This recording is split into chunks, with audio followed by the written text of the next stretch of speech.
Thank you, Mr. Speaker. One of the darkest moments of our history is the history that has affected many individuals like Theodore, like my father, like my mother, and like yourself. Sorry. But also many nations, and its effect has been felt and will continue to be felt for many generations. As a result, we have experienced many ills in my community. Ills that we've had to live with. Mr. Speaker, I was a small girl, a tiny girl. When I was born, I was 2 pounds. When I went to school, I was the smallest girl. And I had to go to residential school. And being small is really not an advantage as much as the white people think it's an advantage. It was not an advantage. It was not a good time. And the nuns were very cruel. They used to pick on me because I was so tiny. Sorry, Mr. Speaker.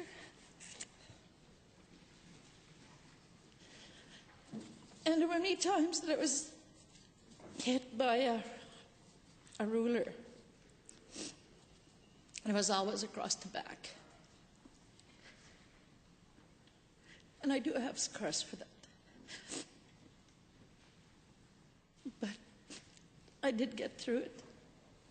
It was no fun. But I was probably the least of those that were affected by physical abuse. Because that physical abuse was no fun. But I had a protector. And that protector was very good. The last time that the nun hit me was actually when she came to hit me and the protector got up and she grabbed the ruler and broke it across her knee. And she said, "You'll never hit her again," and hit her in the face with a fist. I still don't condone any kind of physical activity against people. However, Mr. Speaker, that day, many of us children who were abused, physically in whatever way that we were abused, we were surrounding the girl who was down hitting the nun, and we were yelling, "Kill her, kill her, kill her." And that's no way for kids to be able to react. This is just one example, like the example of Theodore, of the stories that the Commission have heard.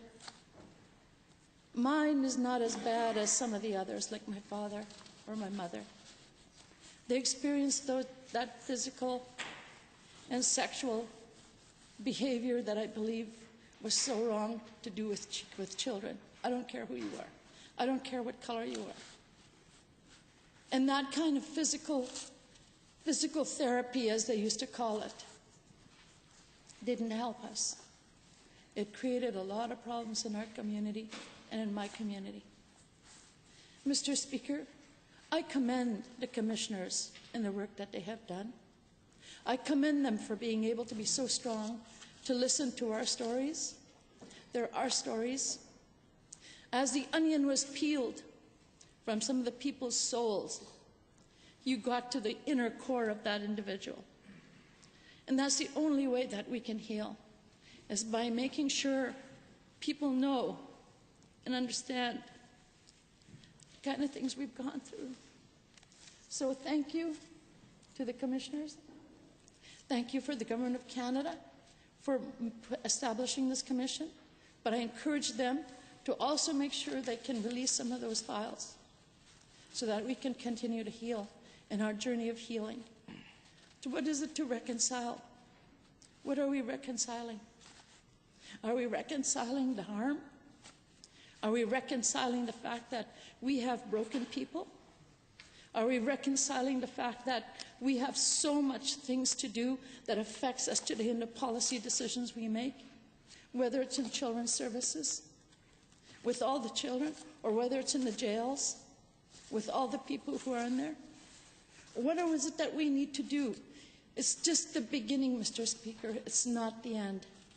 It is the beginning, and it's up to us as people who make policies to be able to ensure that we continue to do that, that we will make sure that other children do not get harmed in this way. It is a dark history, a dark time in our history, actually. And it's up to us to make sure that we get things done in the right way so that we can begin to see people that need to be healed, who need to be healed, and get healed. Thank you very much, Mr. Speaker.